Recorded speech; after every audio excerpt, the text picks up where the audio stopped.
bands existed at that time, right? But we will know of like Ella, Andrew Tanker, and about 4 or 5 others who survived that Holocaust, right?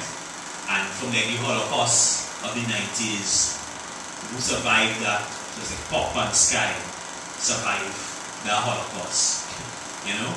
And the 20-year cycle is here again. And there are whole set of bands, just all of a sudden, like, you don't know where they come from. You know what I mean? Because 4 years ago, we was wondering, like, where, like, everybody is big people, right? They have fundamentalist Christians, they have people who like us, what you kind of that small? kind of thing. I want to know what the comfort zone is I have here. I'll ask, you don't mind realistic language? People have problems with realistic language? Alright, okay. I'll ease up and I'll ease up. Right? Say what you have to say. Yeah, we know what you're going to say anyway. Say what you have to say.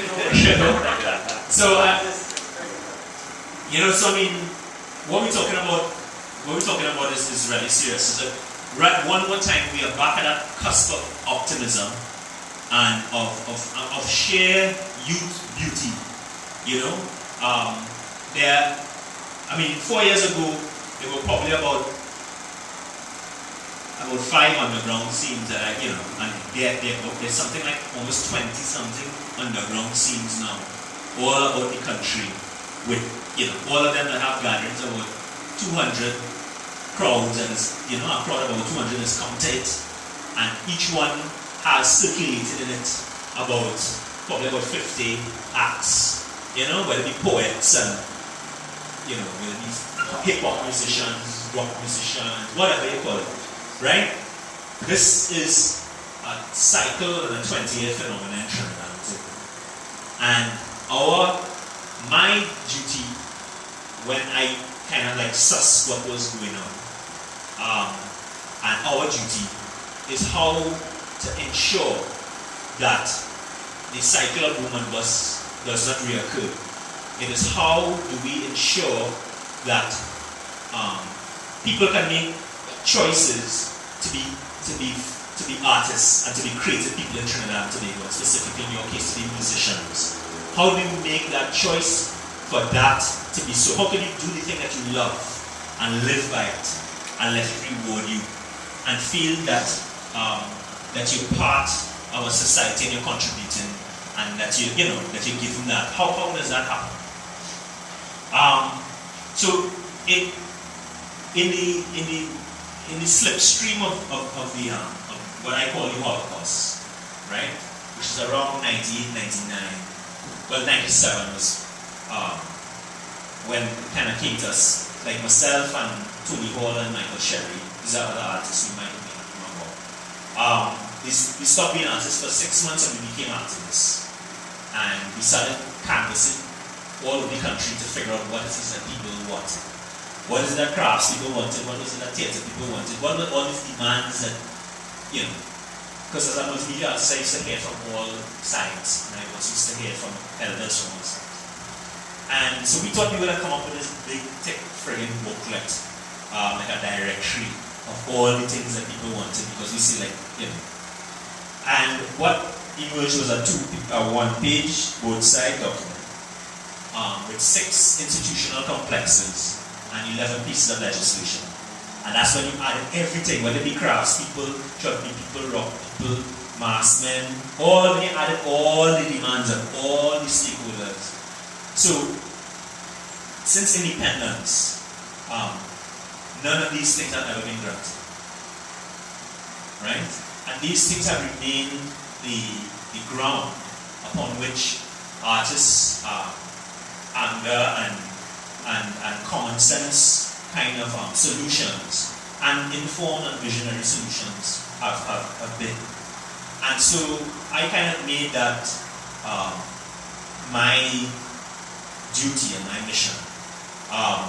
Because I think that I kind of am a multimedia artist, and I think I'm clever enough to be able to survive whatever is happening to a lot of other people.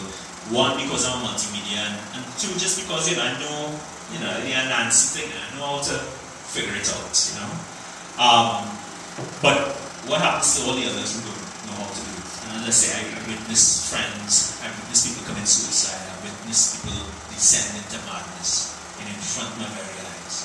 I witness a lot of stuff, and I've been around elders who have burnt out wrecks, you know, elders who have given everything. And in '97 also, one of the reasons why we started doing what we did, because it's also, that was when two generations of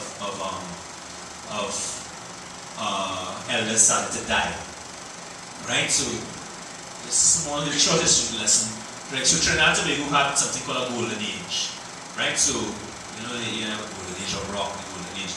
So we had a golden age between 1930, 1950, a period of extraordinary achievement.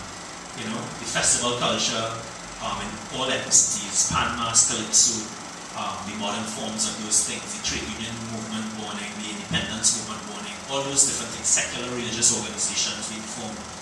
Giants walk the earth, you know, magicians everywhere. That generation is now 75 and over, they're dying. Most of us know it because our grandparents dying now, or if you're older, your parents have passed on or passed on. The country knows it because in a week, Kitch, Beryl, and Sundar would die. And every week, if you read the little small thing in the papers, you see some other giant in some, well, in any field, people passing on. The deadline date for the passing of that generation is actually this year, 2010, where most of that generation would have passed, right? Now, America has the same kind of thing, what they call their golden generation, well, their greatest generation, which is the World War II generation that fought World War II, who were young guys when they fought World War II, which are around almost the same time as us. That generation, they knew would pass by 2010. And what they did, I mean, they built monuments. I mean, Clint Eastwood, no matter how much war picture you want, you get funded for it. You know, History Channel became like the World War II and World War I channel. I mean, it's documentation, it's honoring, it's consecration, it's recording of histories, it's oral histories, it's museums. That is the way that a country honors its, you know, its greatest people. Well, we have failed to do that. We're not documenting that. We're setting up programs for apprenticeship. We're passing on that.